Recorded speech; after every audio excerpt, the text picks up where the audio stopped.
Hello, everyone, and thank you for joining us for today's webinar, The Evolution of IT Risk and Compliance, Creating a Sustainable Program in a Changing World.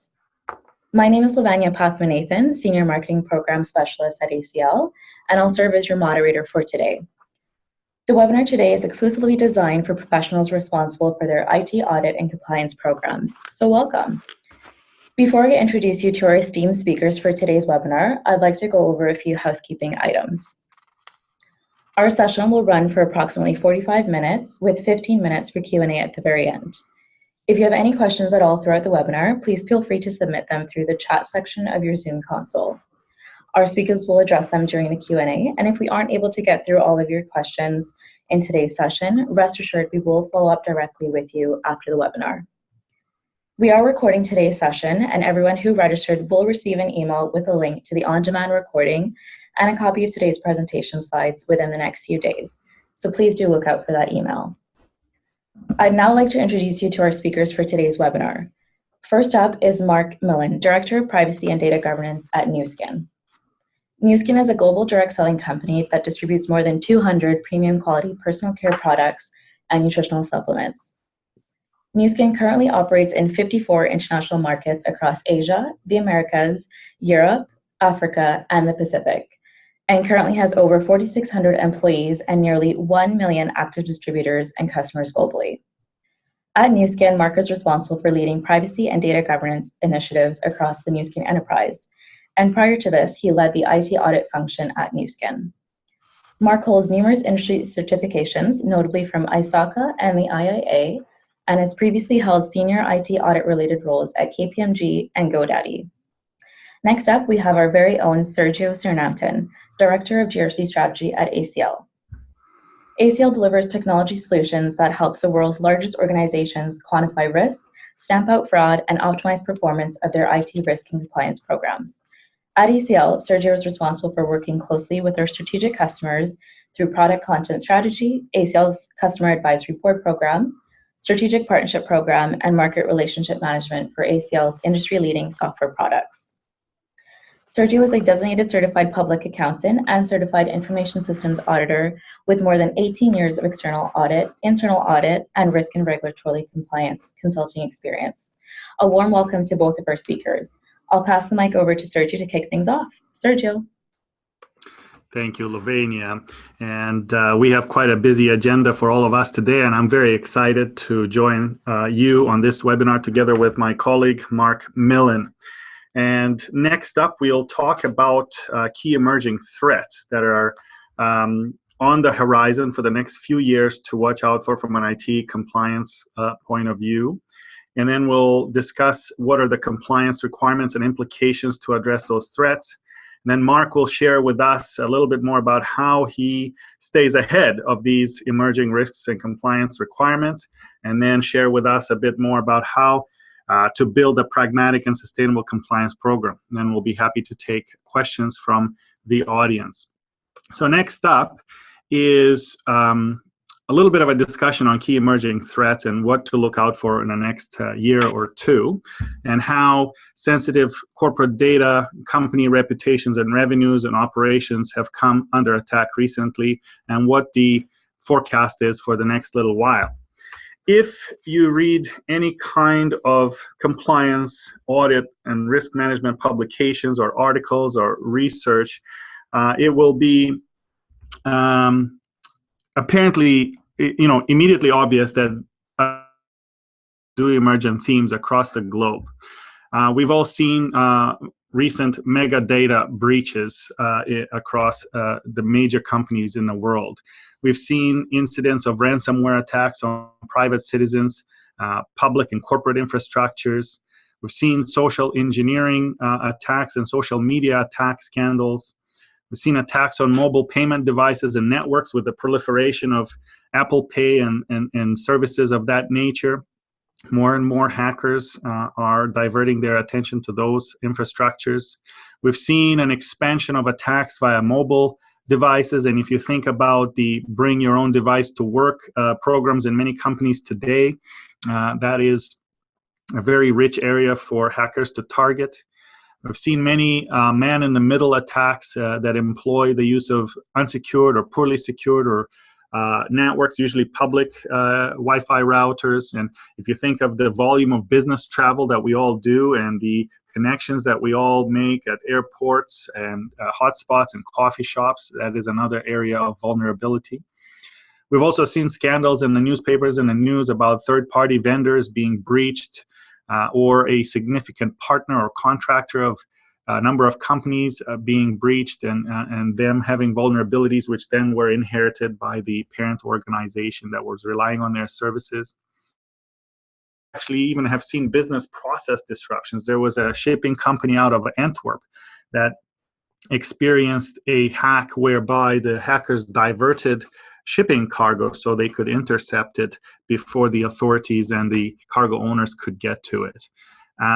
We've seen security and privacy challenges with the proliferation of the Internet of Things. Recently, I was attending an IT compliance training on the healthcare industry, and they talked about how the use of Internet of Things in a healthcare space is going to the next level, whereby even patient lives are at stake, and there is a great and tremendous need to secure those devices.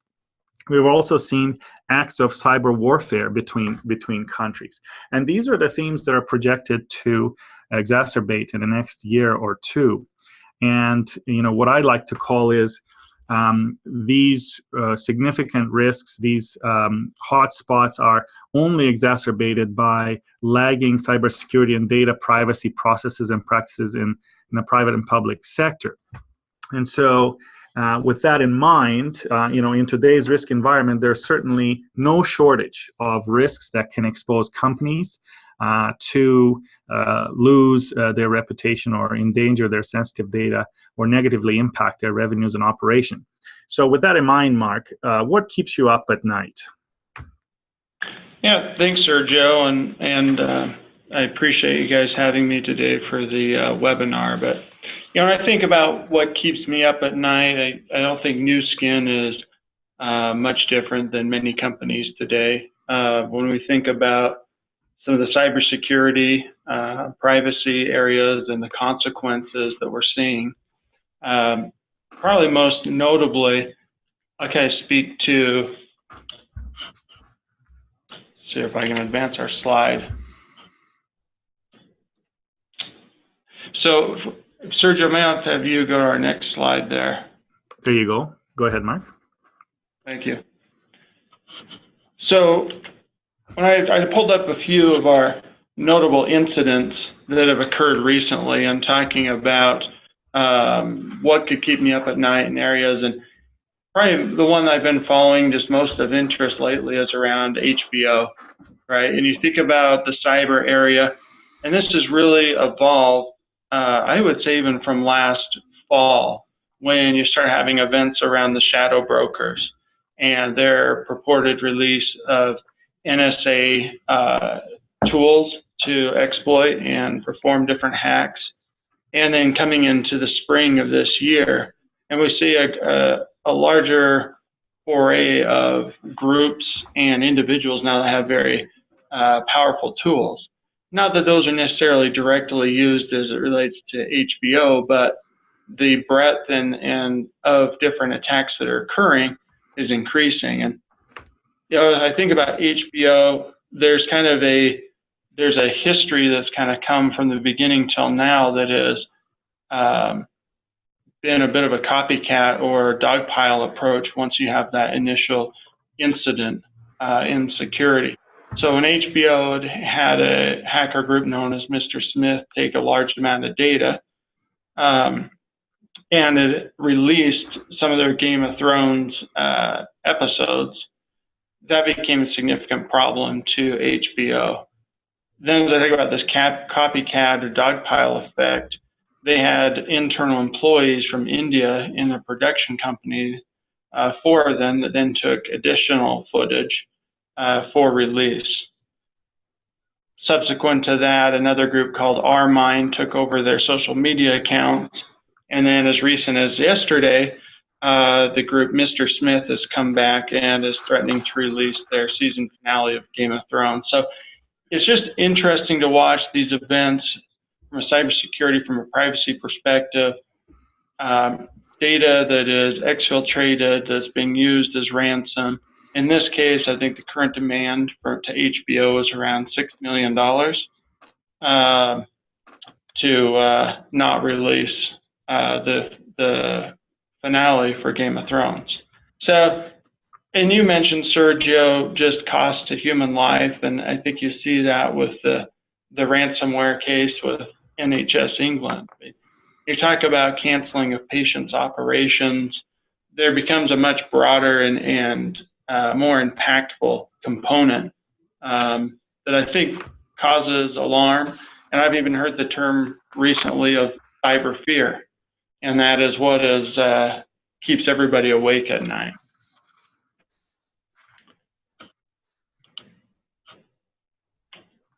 So just moving on to our next piece here, I want to just talk a little bit about what else we're seeing is around FTC enforcements. We have a number of breaches, things that are taking place, and from a company perspective, this comes from the FTC's count from 2016, where they're looking at spyware, general privacy issues, deception, and they're really looking at this broadly, not just for U.S. citizens, but all consumers.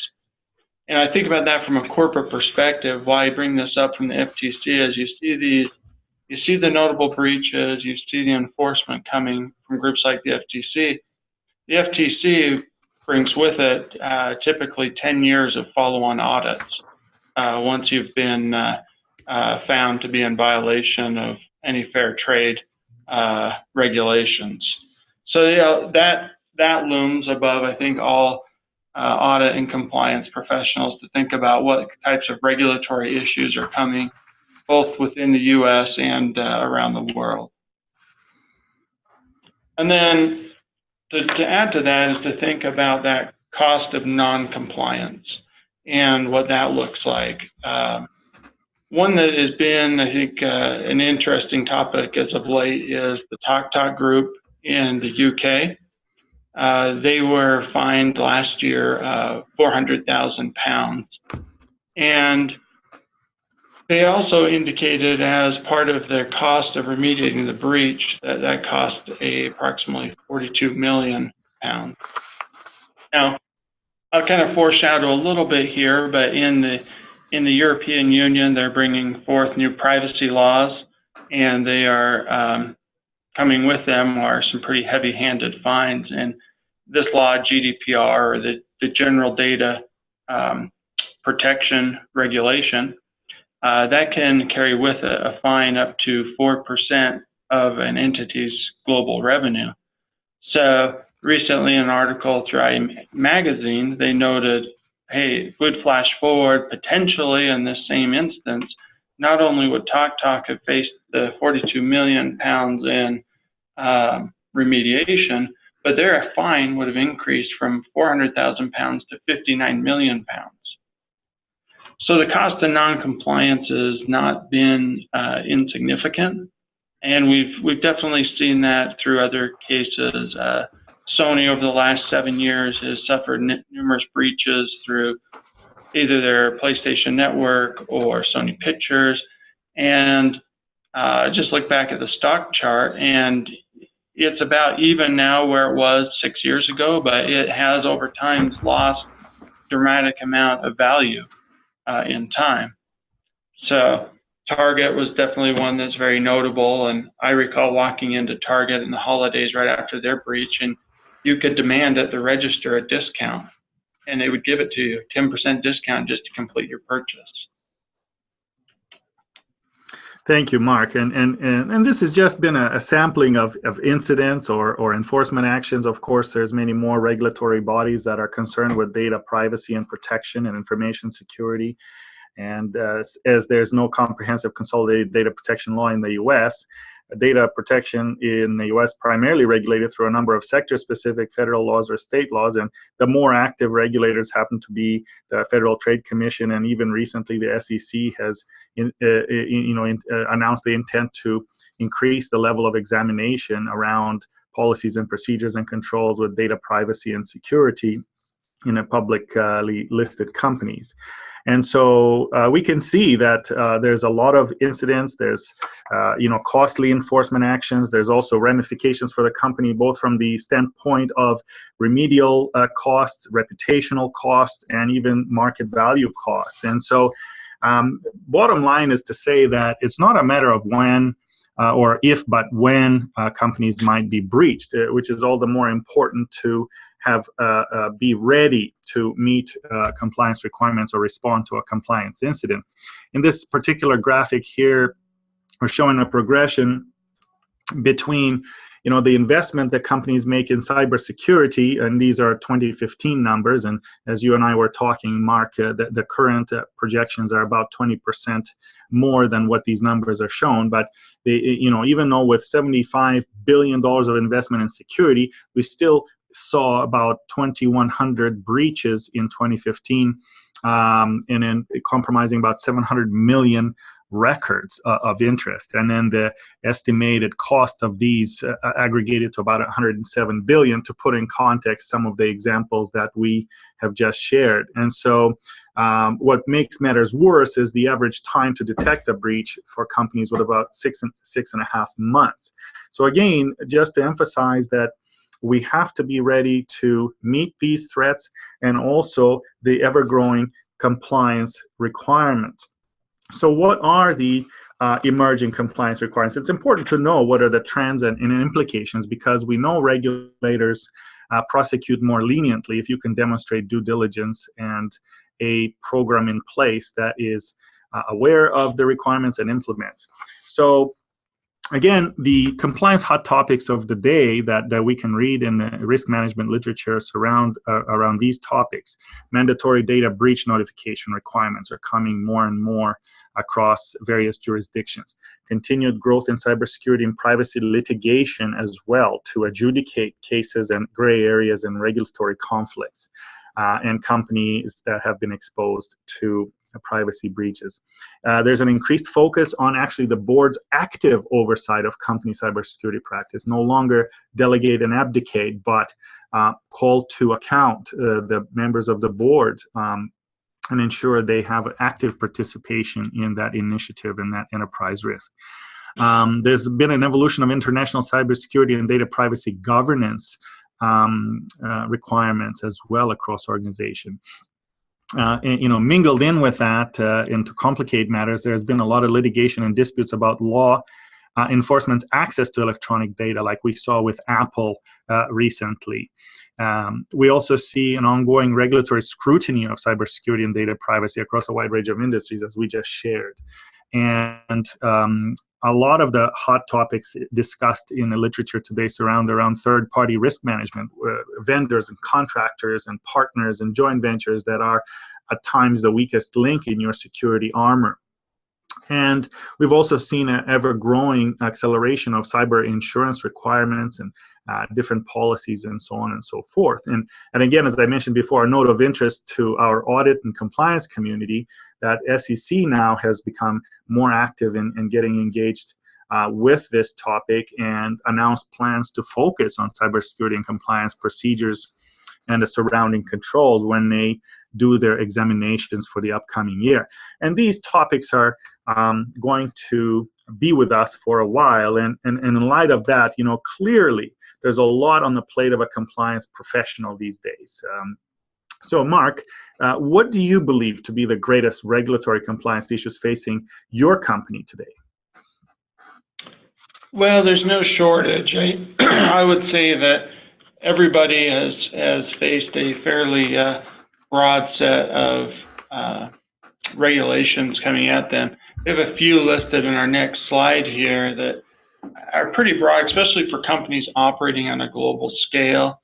I think one that's interesting, as you mentioned, Sergio, just in the U.S. itself, I think we're seeing an evolution, right, of what will occur. And I think one of the guideposts, if you will, to that is just the recent elevation by President Trump of a U.S. Cyber Command as part of the overall cybersecurity defenses of the United States. But I think that's a signal that coming from that, we will start to see additional regulations in the coming years in the U.S. Outside of the U.S., probably the ones I think about the most are in Europe with, as I mentioned earlier, the General Data Protection Regulation, which will come into effect next May, and also China's new cybersecurity law that came into effect on June 1st this year. And just kind of, I'll flip the slide forward, speak to those a little bit more and why I think they have such meaningful impacts. And the reality is most companies that are global in nature, have a global footprint, have been built over a number of years. And much of the data is commingled. There's a lot of cross-border transfer. And as a result of that time that's elapsed, companies face quite a bit of technical debt to be able to address what these regulations are asking them to do. So as an example, in the EU for GDPR, there will be requests primarily that focus on certainly protecting those EU citizens such that they can come and request erasure of data, request you to package their data to provide to another entity. And then I think a very key component is breach notification within 72 hours of identification. Those types of processes to global companies are going to be very impactful because it's going to require knowing where their data is, being able to manage that data and effectively govern it. And the longer the company's been in place, again, that gets broad and a little bit challenging. Cybersecurity law in China introduces some similar concepts between localization of data for Chinese citizens not leaving the country, as well as segregating it from other countries' data. So I think those are some of the more heavy regulatory components that companies will start to face, particularly those on a global footprint. Yeah, thank you, Mark. Clearly, due to emerging threats and emerging regulatory requirements and the responses that companies has to do, there's a lot to keep up with, and there's a challenge to stay ahead of it. There's a challenge to maintain regular operations whilst adjusting to these new requirements and new threats. And if we look at kind of the trifecta effect of regulations and companies' responses and the threats that are emerging, it's not as easy to keep up with this as it may first seem. On the regulatory landscape, for example, we have various bodies that issue regulations constantly. On the one hand, states try to protect the welfare of citizens, and they promote data privacy laws and regulations. Also, due to instabilities and issues in the markets, sometimes the governments will issue various regulations to protect market welfare and business welfare. And then in the interest of national security, due to a lot of cyber warfare, states will issue various regulations around anti-terrorism and so forth. And this results in numerous layers of compliance requirements, sometimes overlapping controls, sometimes conflicting controls, sometimes duplicative efforts to conduct assurance engagements and audits and compliance reviews. Sometimes it creates a fragmentation of ownership within the organizations as to how to handle these matters.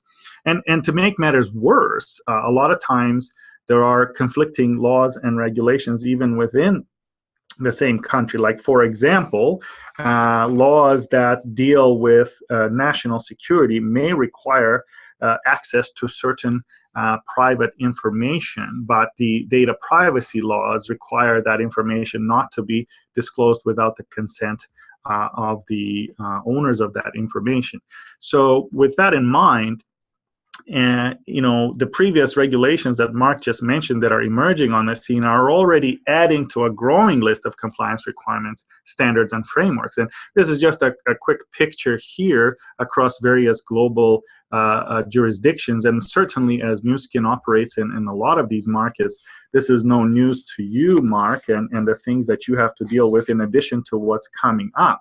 So with that in mind, and kind of maybe you can share with us a little bit more about how you cope with the ever-increasing regulatory compliance burden as regulations seem to emerge faster than one can react to them. Yeah, that's a good question. You think about that prior slide, it kind of makes your heart sink a little bit to see how much regulation has really been placed across the globe, and how do you deal with it. Last week, we actually had Gartner come out to Nu Skin. We were meeting with them, and one of the topics that we had, and this is a sample Gartner heat map from one of their research papers, but we talked about that shift from really just a compliance focus to a risk focus. And are you really just checking the box and everything, or are you managing your risk? And part of that risk really starts with risk assessing those regulations globally, and deciding which present the most impact to your organization, and in certain instances, what are those regulations that you think have the highest likelihood of regulators coming and coming to validate your state of compliance. And I think that's a great way to look at it, because trying to do everything at once can become that state of paralysis. And I know in our perspective as well, we think about it not only from a risk approach of our regulations and what we need to look at, but also how do we become efficiently compliant. And hence kind of our thoughts today around pragmatic and efficient compliance processes. Mm-hmm. Yes, thank you, Mark. And, as the saying goes, there's nothing new under the sun. And this is certainly true here in this case, in that this is just another implementation of the top-down risk-based approach. Is it not, Mark? Correct. Yeah, that's absolutely right.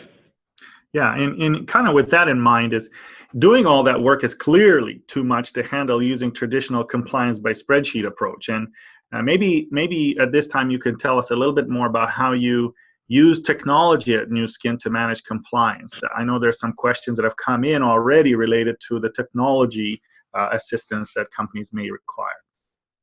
Yeah, you bet. So I think to start with this, we need to take a step back and think about where we've been.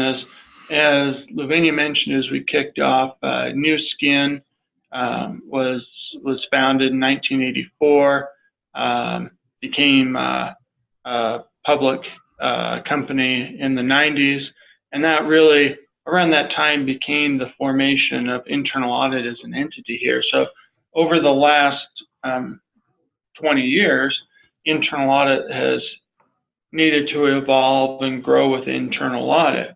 And that goes from a perspective that, there was a time where audit took on many different roles: audit, risk, compliance, internal controls. And we also look at, to what you mentioned earlier, Sergio, I think anyone who's operated in audit and compliance work at some point has managed by spreadsheet, right? And very manual processes and tools that lead to kind of that disconnection in the compliance processes and your stakeholder engagement. You asked about technology and how that plays in, and we'll speak to that. I want to make a clear point as well that we view technology as that enabler and catalyst to solve these, but the process and the structure and the organization surrounding it is an element that we had to evolve as well, and have over the past really, I would say 20 years, but even more so in the last few years.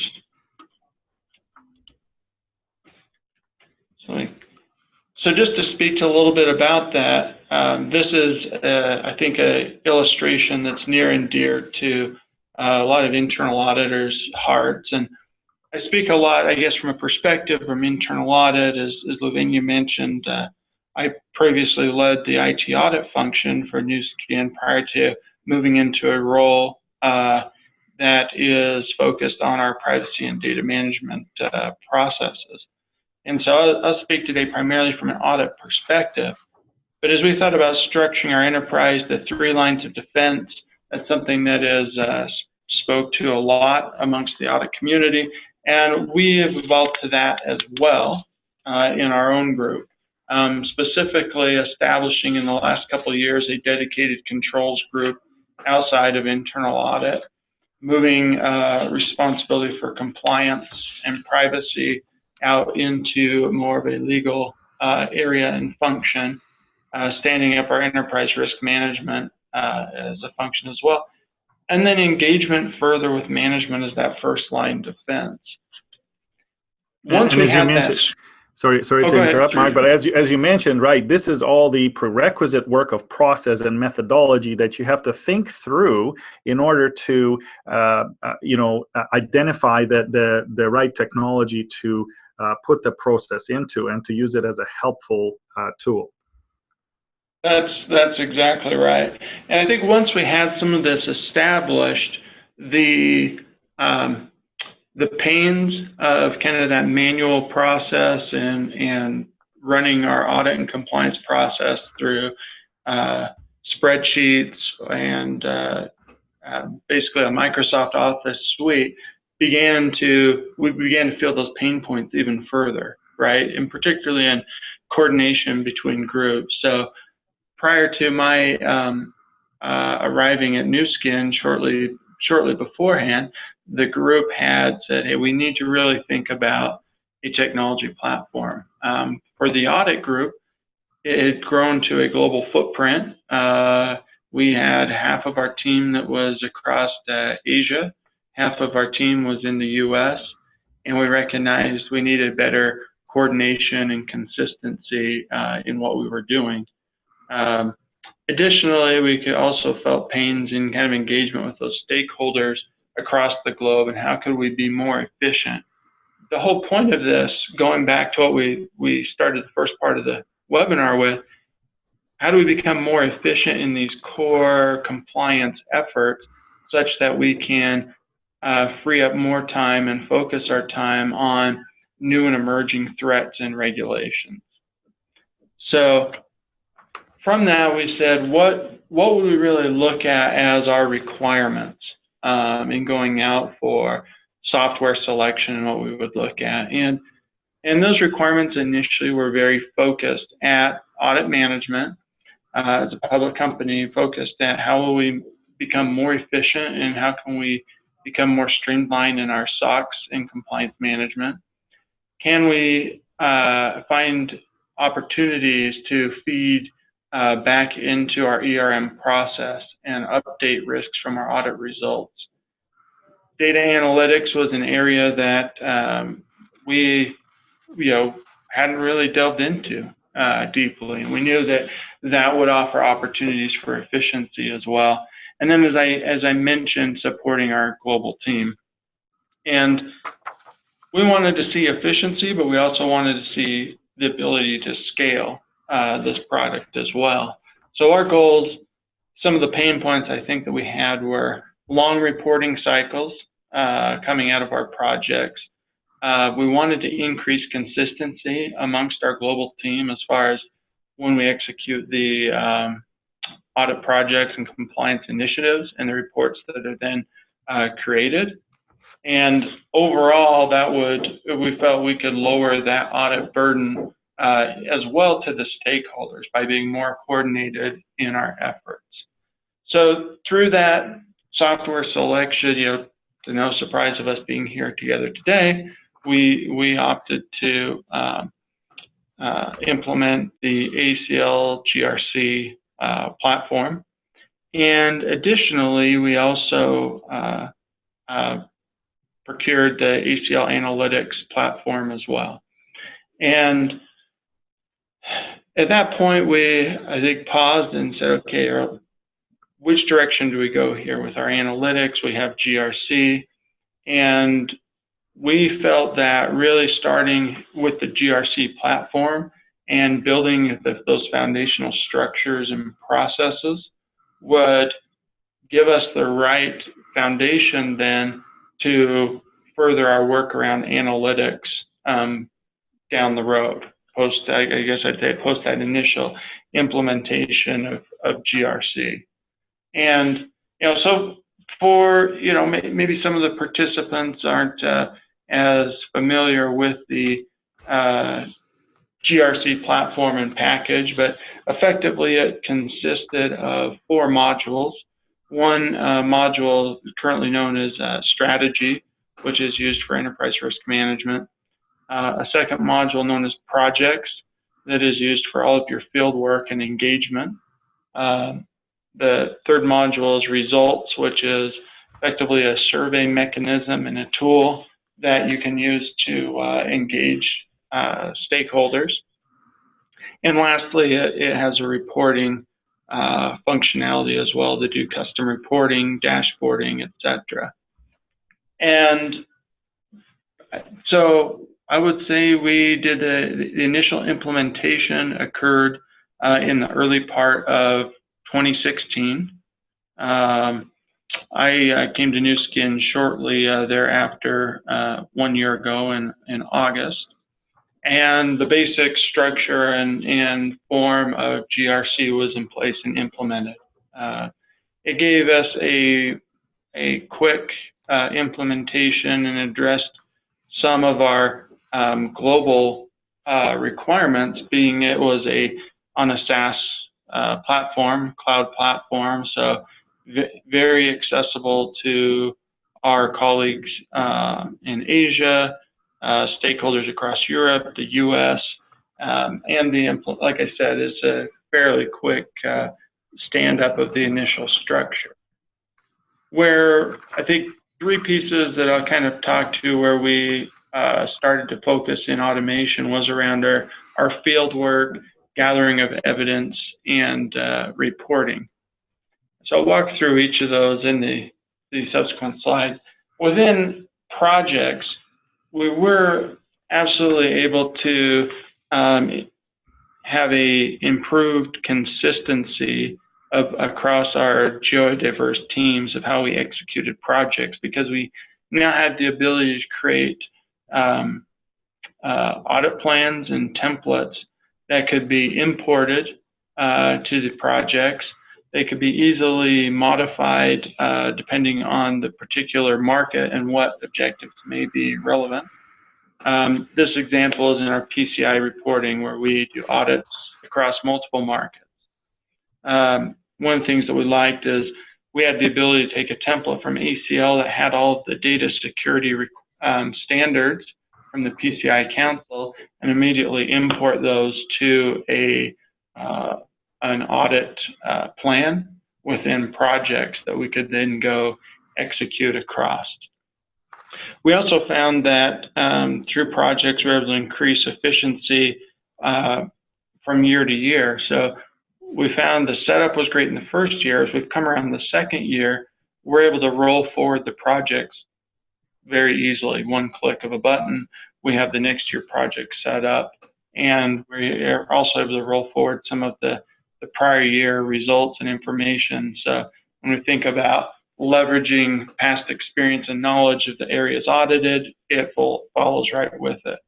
And then our opportunities for efficiency in review of projects and the workflow. No longer were we emailing spreadsheets back and forth or tracking notes through comments. We had this all embedded within the platform.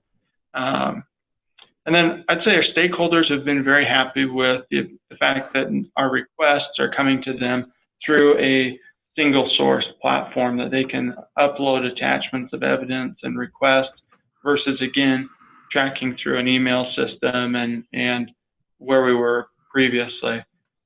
The whole goal of this was to increase that efficiency and consistency. Projects also offered great dashboarding. In fact, there are with the correct, as we found, use of projects and being able to tee up to the end of a project, there are preset audit reports that you can effectively export, click of a button, it'll pull through your background issues, recommendations, etc., to a canned audit report. And that was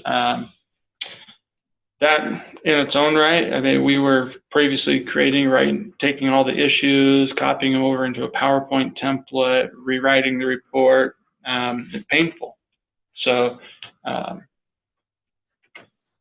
think one of our questions I'll address here as it came in was the difficulty in customization of projects. Quite honestly, not difficult at all, very flexible program. I think like any big project you undertake to install a platform, I would recommend planning in what you do. One of the things that we've enjoyed is reporting, especially to our audit committee. We're able to give them more visual graphics, and we use this for reporting to our stakeholders as well. So we'll click through here to the next page. The other element that I would just speak to was in reports. I mentioned in surveys, we've been able to use the platform to hit a global group to do question evidence prior to being out. All those come right back. GRC platform really helped us start new.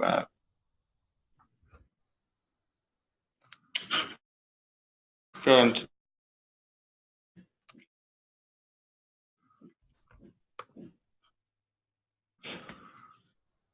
Speak just briefly, because I know myself, like many of the folks participating today, ACL from we have compliance, but one of the things that we found is for automation. So we have an SAP, great connectivity to AC. One of the areas that we have led as an example was of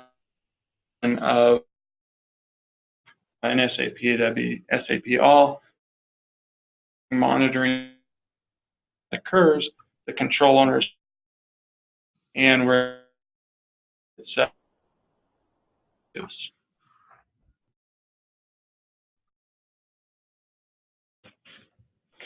Yeah, Mark. Yes, thank. And clearly, you know, you've come a long way from the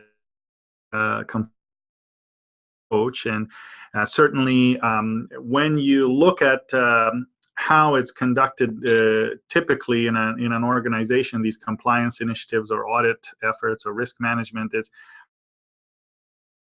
in email, in PowerPoint spreadsheets, and that's what we call dark data here at ACL. Impossible in today's world of and quick reporting and instant access on move forward with so much data trapped, dark data trapped in various clearly way in kind of elevating that evidence into a socially shareable,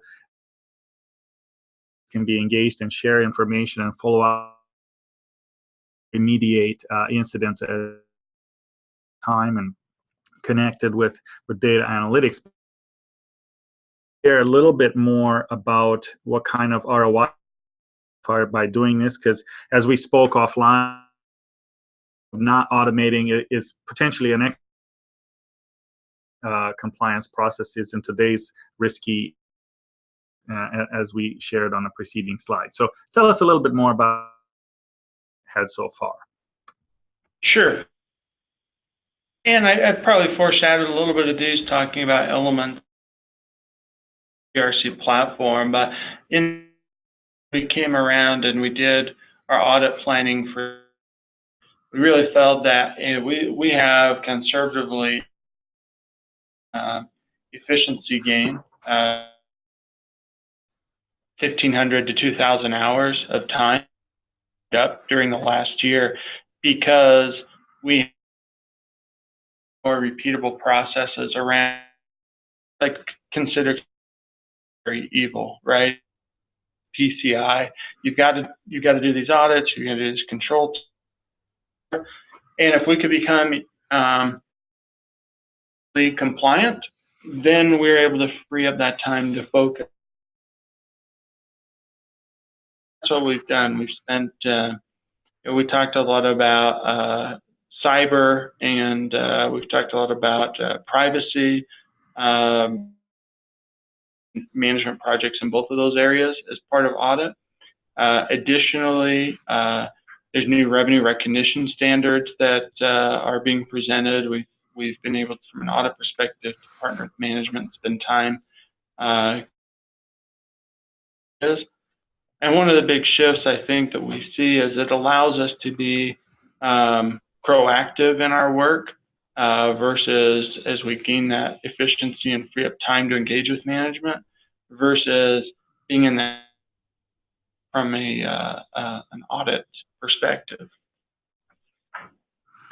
Yeah, thank you, Mark. Yeah, clearly with a little bit of technological improvements, massive grant, like 2,000 hours sounds like a lot to me. That's one full-time person's time, in 2,080 hours a year. And it clearly now allows you to focus on, kind of as a nice segue to the next topic, is that recovery in high volume administrative areas, harness the power of technology to automate those and kind of free up the time to do actually what you're paid to do, to use your expertise and to attack strategic and high risk. And so maybe share a little bit with us about what your plans are to make your compliance program more sustainable, to add new elements of technology to it, and further improve the ROI. Sure. For our perspective, we realize we're kind of at the beginning of that journey. We have goals to continue to increase efficiency in those must-do audits. Have more time. In doing that, some of the things that we're looking at next and increasing that ROI, one, I would say, before I really speak, we start the GRC platform really as an audit platform and our compliance tool. And I think there's going to be great opportunities where we expand its use and functionality throughout the business. As I've transitioned into this privacy role within Nu Skin, I definitely plan to look at opportunities to use the GRC platform as we manage different privacy regulations across the globe. So that comes with maps, which is a functionality that allows you to look at multiple regulations mapped to your control frameworks. One of the things that I think that we will absolutely be doing is looking at, right now I think our frameworks are more designed in a one-to-one relationship between a framework and a regulation, that are more modular.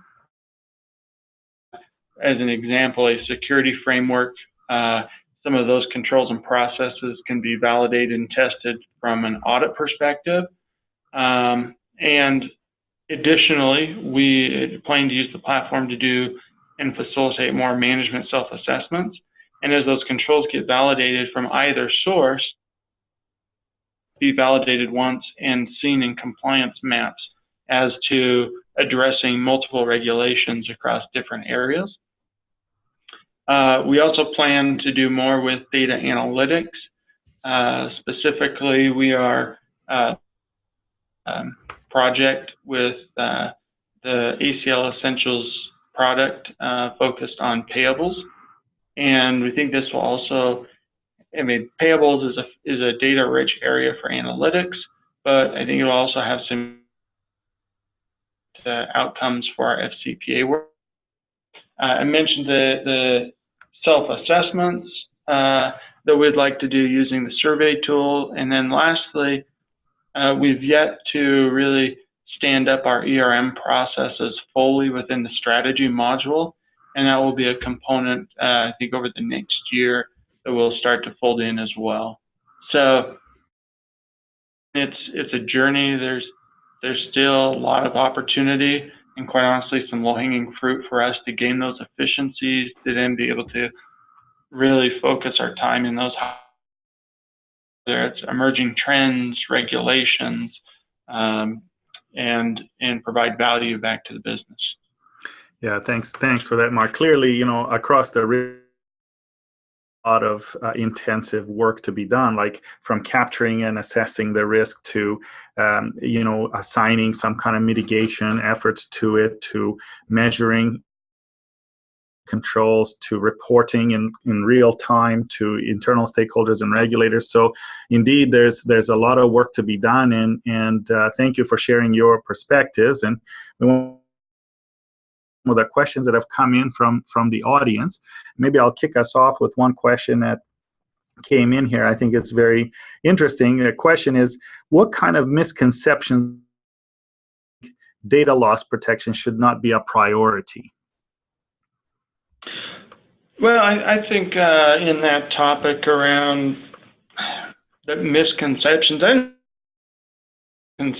as much as just education and a risk and impact that can come from data loss and data. We're certainly seeing more boards and management committees in general become more educated, starting to ask more poignant questions around, in particular around security. So I think right now it's just an education gap that's getting filled, and they're seeing their counterparts and companies that are being impacted, and that's bringing greater awareness. Yeah, clearly, it's like anything else, right? If it becomes a high risk, high cost, high consequence item, it makes it into a priority into the risk management portfolio of senior stakeholders. Another question that came in here from, does a company need for employees and stakeholders to report breaches in data? It appears that traditional hotlines are not adequate in the age of mobile applications and social media. On that and your research on that so far. Sure.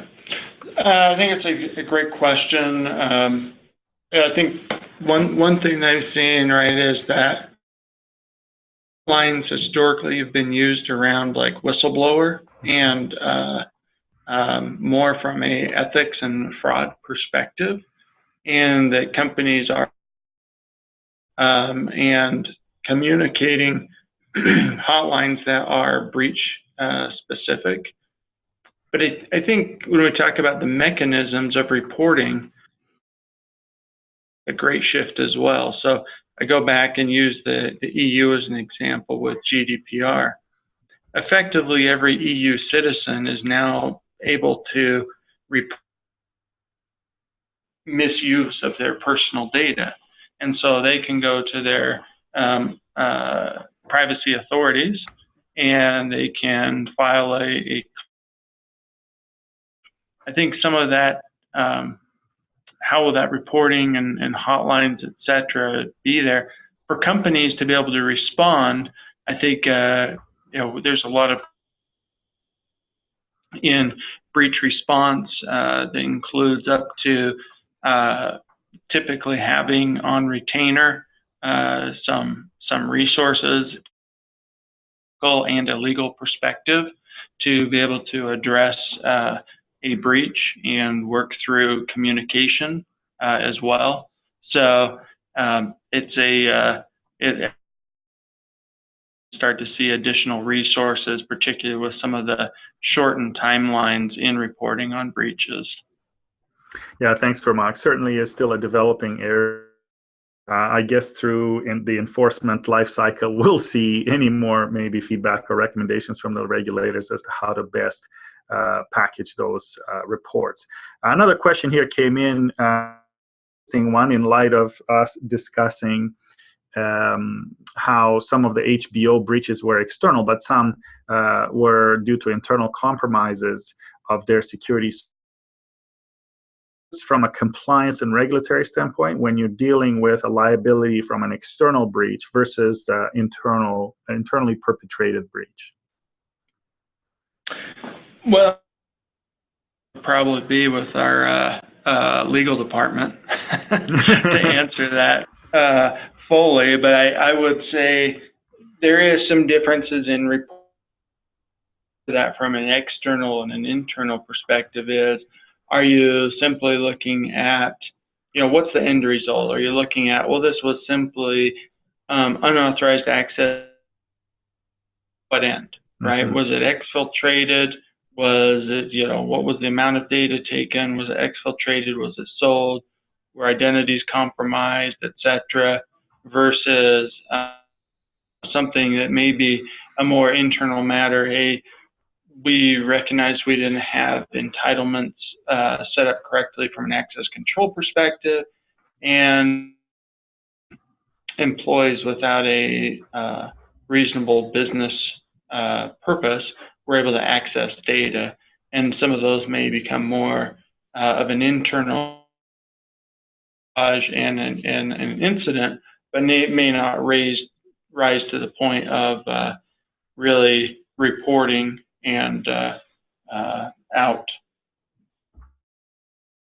So it's kind of case-by-case basis, basically seeing the significance and the impact of the breach. But from a regulator point of view, I guess it's treated if data and personal data makes it out into the public domain, then it is considered a breach nonetheless, either way that it's perpetrated. Am I correct? Correct. Yep. Yeah. And with the time left, we have two more questions. One is very interesting here, kind of a philosophical one, and the other one a little bit more practical. But one is, what is the relationship between compliance and governance in your mind? So I see compliance as really coming through to validate what is in place, and governance to be the ongoing management of the processes that maintain the controls that are there. So as a quick example, we may say, hey, from a compliance perspective, we are looking at how that an asset management program is in place, but governance is then the process of how that occurs. Mm-hmm. Right? So probably a little bit from the what to the how in my mind. Oh, okay. Understood. Yes. So it's still in my mind, the governance of the organization is part of that GRC trio. Where you govern the aspect of where the company is going, and then risk is how you're going to avoid and manage all the risks that are in the way of you getting there, and then compliance, kind of like how do you do it ethically. So they're all interrelated in my mind, and yep. The governance individuals are also responsible for risk management and compliance at some level. Yes, thank you for that. Another question here that came in very interesting actually is, what are your compliance metrics, quote unquote, that you use as KPIs? Lowering the total number of controls, control alignment, optimization. Again, this is KPIs for your group, not other departments. Are you able to comment on that? So I would say KPIs, I'll speak to it from our audit perspective.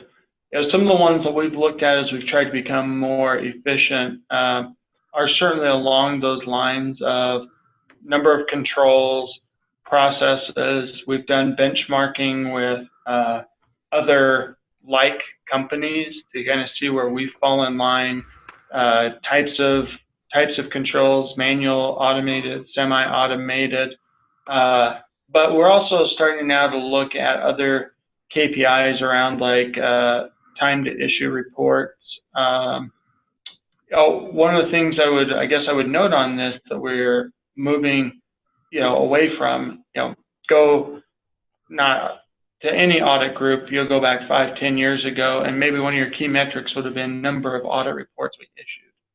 I think we are now looking more at how do we measure engagement with management, and from an audit perspective, when management is calling internal audit and seeking for assistance and requests and having a more value add relationship. And so that becomes a little more qualitative to measure, but those are some of the measurements we're starting to focus on versus how many reports did we get out or test. We want to look at our value add and are we being efficient in how we execute. Yeah, thank you for that, Mark. I especially like the part about management seeking after internal audit to include them in the business relationship and seeking advice on how to proceed. And with that last question, we're at the top of our hour. Certainly a vast topic, more than we can cover in 60 minutes. But thank you so much for your participation, all the questions. And Mark, thank you again for your time. And we look forward to continuing the conversation in the future. Yeah, thank you very much.